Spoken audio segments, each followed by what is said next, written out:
Hello, how is everybody? I am talking to you about funny one. Does your relationship with food look like a toxic ex? Seeing as how everyone seems to talk a lot about toxic exes, I'm excited to talk about this because I feel like so many women are really struggling with their relationship with food. And it's not just that I like chocolate too much kind of way. It's also in that full on toxic relationship kind of way. Hence the reason why I feel like it could be really connected to the relationship you have with your toxic ex. So let's really start to figure out what it is that's going on for you, what it is that you may be struggling in, and why this has turned into such a problem. It's funny, I ask this question sometimes, I hear really different answers, but think about if food was a person, how would you describe your relationship? So if food was a person to you, how would you describe your relationship with it? Would it be like hot and cold? So some days you're like really obsessed, you're awesome. And other days like you ghost it, like I'm done. I can't handle. Is it like a manipulative relationship where you feel like it's controlling you instead of you feeling like you're in control in with that person, which is actually food? Or does that relationship with that food or person look more like something that brings up some of those kind of emotions like guilt, regret? And that can look like where you are eating really clean, you're feeling really good about it, and then you mess up. Do you feel like you're always leaving the relationship or interactions in that relationship feeling unsatisfied, but you're not ready to quit it? You feel like you're still drawn back in. Don't know why. What's this pull? What's this relationship is so toxic? Why am I still going back to it over and over again? This is a toxic relationship, and we're talking about it in our relationship with food because we don't necessarily look at our relationship with food and try and understand our relationship with food. We just think it is as it is, that's just the way it is. I believe, and from working as a nutrition and mindset coach with women for years, that diet culture has done so much to us to get us in this relationship with food where we do feel like food is manipulating us and it is controlling us. And instead of it being this nourishing and supportive relationship, it is very controlled and it is very manipulative. I have worked for all the years of working with women. I've heard so many conversations about how it really does feel like it's a relationship and how women even talk to food, right? There's a conversation. Should I be with you? Should I sit down and eat this block of chocolate? Do I need to leave the house to be away from it because I'm feeling controlled? I think it's important to see and create more awareness around our relationship with food so it doesn't need to feel toxic. You might find that you're actually stuck in that binge eating and then restriction cycle, and you don't realize that over the years, it's getting to that point where it's happening and reoccurring over and over again. That need to restrict yourself because you're on a diet or you've been bad or you're not feeling good about yourself. And then from that restriction, we then create that, oh my gosh, I can't stop thinking about food. I need to eat, and binging. Or it could be that you're really good during the week and you stick to all your goals, but when it comes to the weekend, it just blows out and you just do things that are not really in alignment with what you're wanting to do. So how do we start looking at food to be more a healthy, nurturing relationship rather than it being like a toxic ex that we just can't seem to break free from, and get to that point where we're enjoying food and it's something that we have a healthy relationship with instead of it feeling really toxic? If you can relate to any of this, please let me know in the comments. I would love to hear. How do we break up from the habits that are around this toxic relationship as well, and then instead create and build on a relationship that's a lot more healthy. We feel more in control and also keeps us connected with ourselves. Because if you've had a toxic ex, you know that you do lose parts of yourself. You start to lose a bit of your identity and your confidence and your understanding of yourself, right? Which really interesting. So I mentioned about how diet culture has really changed our relationship with food and turned it quite toxic, turned it like that toxic ex. And it's not, if you think back, where in your life up until this point have you been taught what is a normal, healthy relationship with food or with people? We're not taught that. It's through our experiences that we get to that point where we're like, that doesn't feel right. That doesn't feel good. When it comes to food, we can get really stuck in it, especially if you think about diet culture and how it's something that's in our faces quite a lot. And if you're not sure what I mean by diet culture, it sounds carbs are bad, pasta's bad, eating after seven's bad, eating fruit's bad, or you need to burn off whatever you've eaten. The good versus bad food, which I hear that even with my clients, they start working with me. I really listen to their language. Some of the things I hear are things like, I've been good today. I've been bad today, or I've had a bad few days and ate bad food. Bad and good. That's going to create quite a lot of toxicity because you're looking at things that are good versus bad. So that creates you being good versus bad. So when diet culture creates these kind of food rules, we get really confused about what is a carb? Why can't I eat after 7 o'clock? Why do I need to burn off more than I'm eating? Like, it's hard to really navigate that. So you're just following all these rules. But what if it was, look at a relationship, and if someone said to you in a relationship, I can only see you at certain times, or if you mess up, I'm going to punish you, or you're all in or you're all out on this relationship with me. There's no in between. I'm not going to stand for it. Imagine someone said that to you. Or you have to work hard to deserve me. Man, I do not want to be with anybody that said that to me. Would you want to stay with someone who treated you like that? I don't think so. But that's how we treat food. That's how we get into this like toxic relationship with food, because we start to look at it in such a distorted way, right? I was working with a client last year when I launched my new program, Life Upgrade.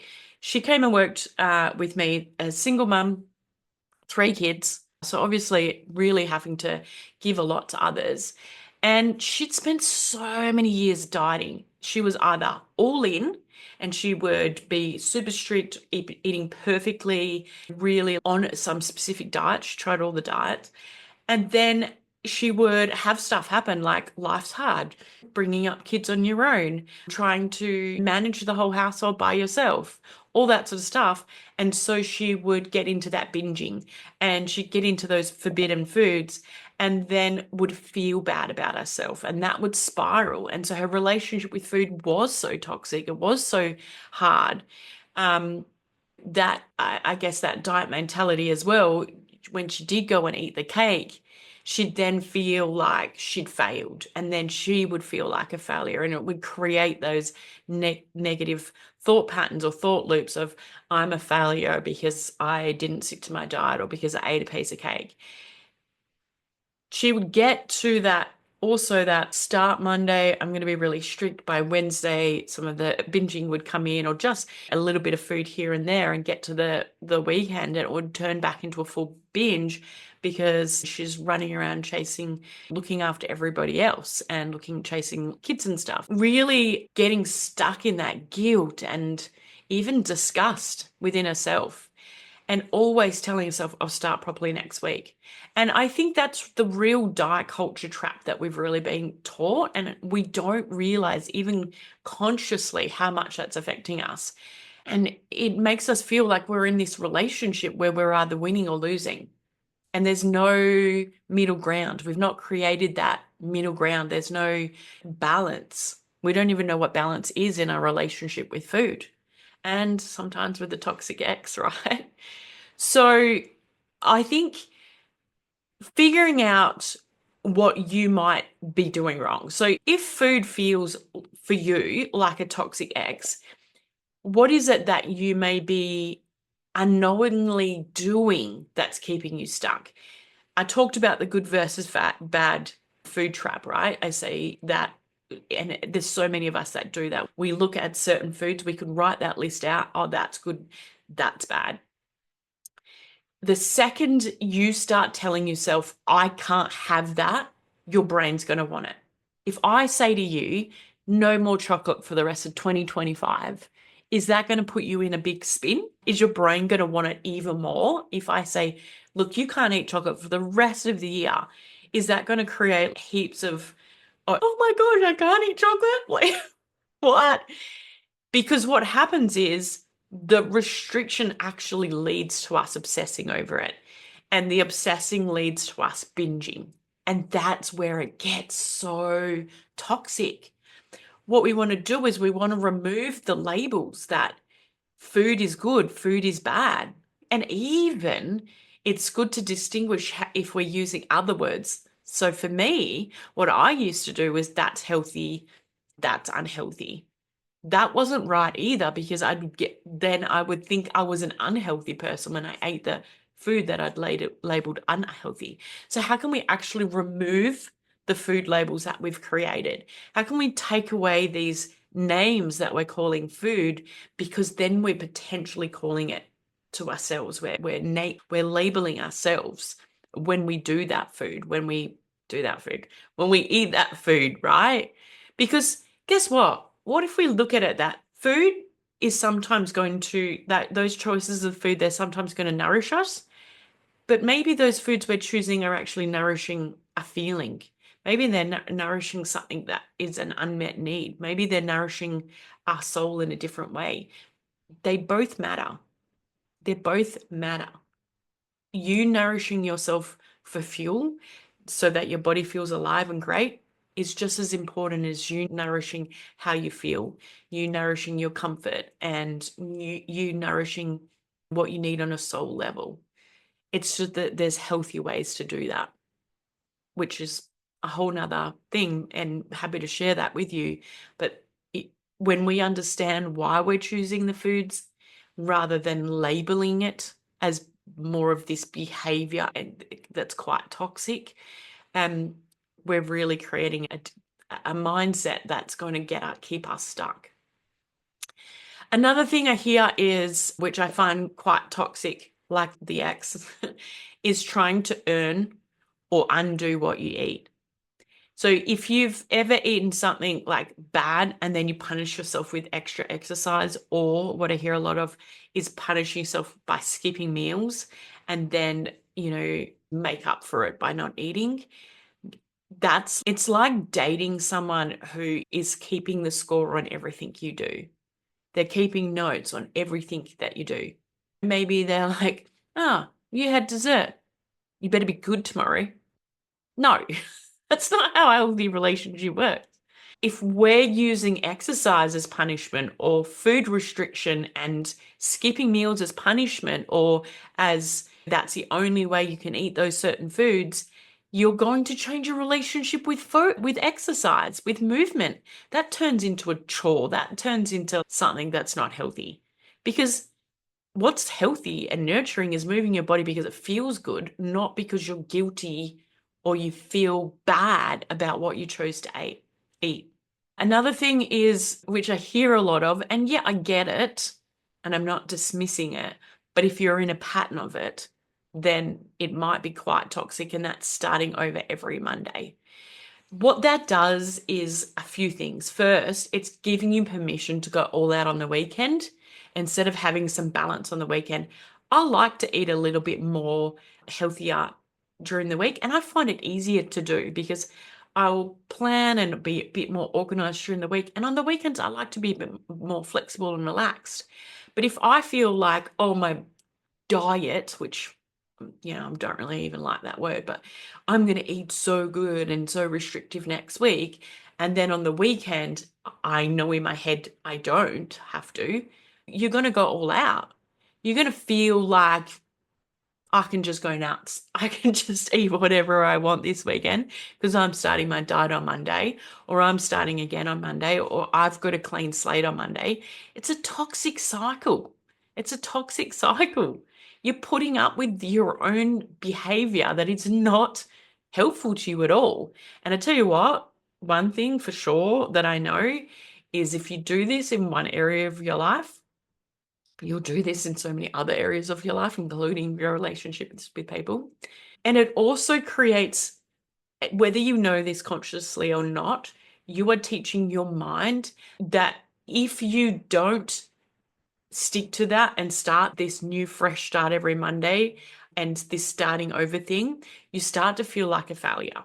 And every time you need a fresh start, you feel like you failed. You feel like you're not good enough, and you start to lose who you are.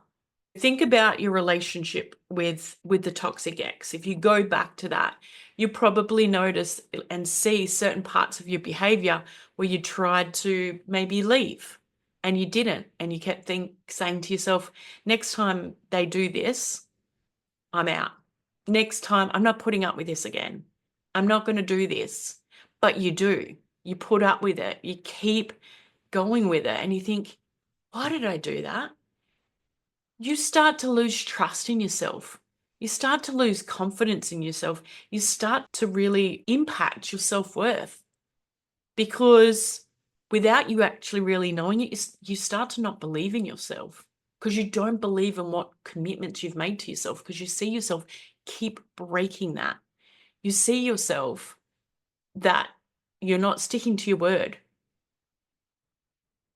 If you look at it like every single time you choose to go and eat is a fresh start, it doesn't need to be at the start of a week.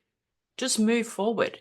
And every time, instead of looking backwards or getting stuck in that moment, just look forward.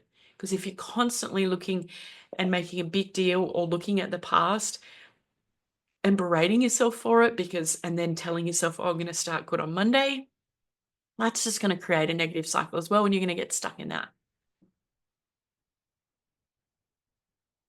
It's important to understand that these behaviors can be just as toxic as some of the behaviors that you may have either done yourself in that toxic relationship with that toxic ex, or you may have allowed them to do with you.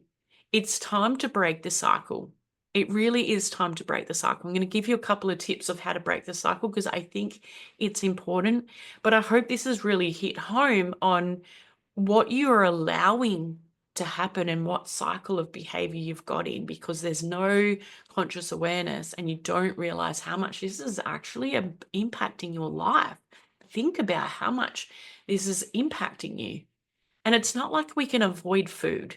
If it is the toxic ex, at least you can put your phone on, turn all your notifications off, and not go on social media and hide out in your bedroom for a couple of days. You can't do that with food. You have to eat. So you're constantly facing that toxic ex. That food you can't really avoid because we got to eat to survive.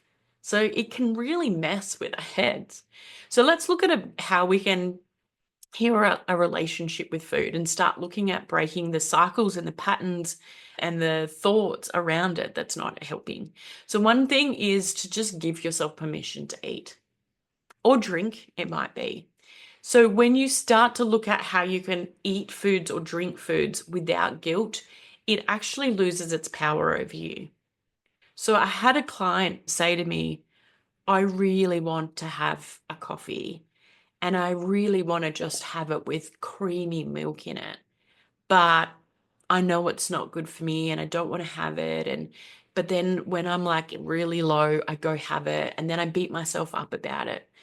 And I just said simply to her in a coaching session, what if you just had it and you gave yourself permission and you didn't overthink it and you didn't tell yourself bad things about it? You just simply gave yourself permission and you didn't get stuck in that thought loop of that it was a bad thing or whatever. You just enjoyed the creamy milk in it. And so she did. And she was like, it was the best coffee I can't remember what type of coffee. It was some sort of coffee.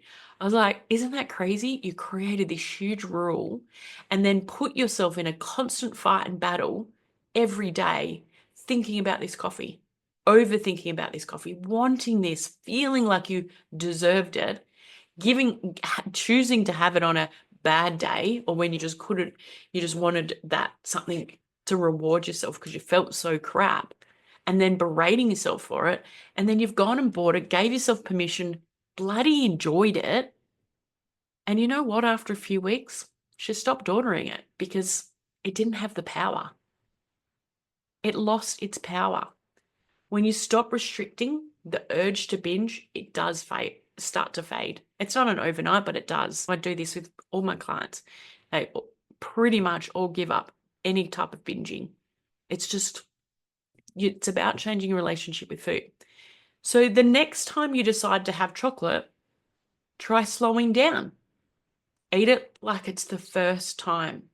Notice the textures, the flavors, the taste. Be really in that moment. Let yourself enjoy it. Then you'll find you don't need to eat the whole block. And if you do, that's just that there's deeper work there to do. Next thing that's a really great tip, and if you don't already, I'm happy to send you my guide on this. I have a little couple of pages PDF if you want a copy of it. Listen to your hunger and fullness cues. So many of us are told when and how much to eat, and we don't listen to our bodies communicating with us. So for me, I was told you had to sit at the table and you weren't allowed to leave until you ate everything on your plate. Even as a kid, and I'd go, I'm so full, like I feel sick, I'm so full, please don't make me eat anymore. I was a good eater, but it wasn't like I didn't like food. I would eat anything that you put in front of me, even veggies. I loved my veggies. But sometimes I was full. I was taught to eat past that. And then I wasn't allowed to leave the table until my brother had eaten his plate. He was a super fussy eater. So we could sit there for hours. I did not want to sit at the dinner table. I wanted to get up and get out of there. So I learned to eat his food too, so I could get us off the dining room table. Well, I've learned from a really young age to ignore my hunger cues.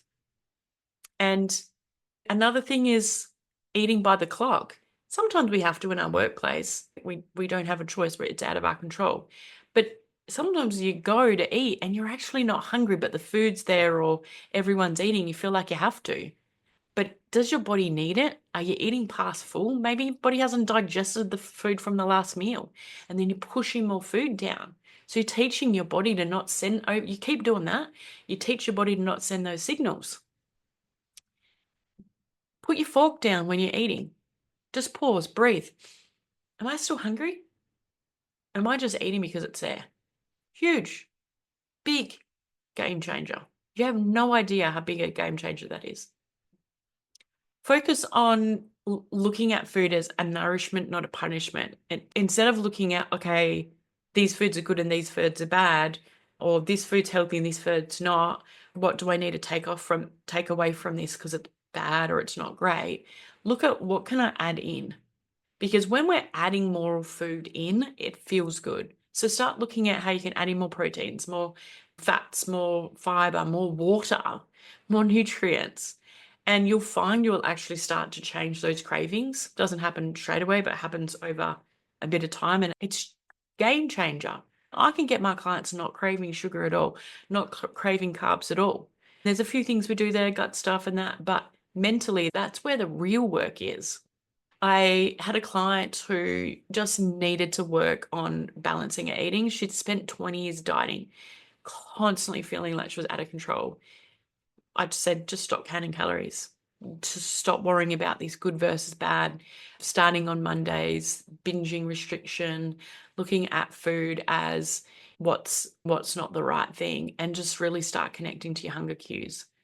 She stopped making food the enemy or the toxic ex. She stopped it from controlling her because she could see, Sarah could see that the 20 years of dieting just wasn't working for her. Yes, she could get down to this crazy goal weight she had, and then she put it back up again, and then it'd go down again. It was just crazy. And I was like, how much do you want to just not think about this? So I want to just wrap this up by saying food, your relationship with food should feel like a really good, healthy relationship with a partner. It should feel nourishing. It should feel safe. It should feel like you're in control. It shouldn't feel obsessed. There shouldn't be strong feelings of guilt and shame.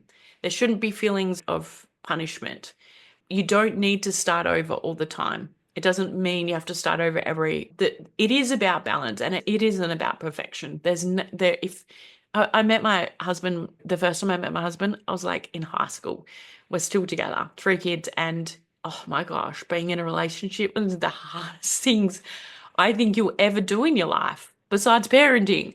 It's hard too, but I don't know. Like it's challenging. And one thing I really feel is the more awareness and the more effort you put in it and the more understanding you put in it, the better it thrives. It's the same with food. Treat it like a relationship. What do you want from it? What are your expectations here? Do you want it to serve you, or do you want it to feel like a toxic ex? If you need any help or support, please reach out, send me a DM. I'm happy to help. Happy to send the free guide. I would love you to just feel like you have freedom with food and that your relationship with food is healthy and it doesn't feel like a toxic ex. I hope this has really helped. I love chatting about this stuff. Enjoy your day. Bye.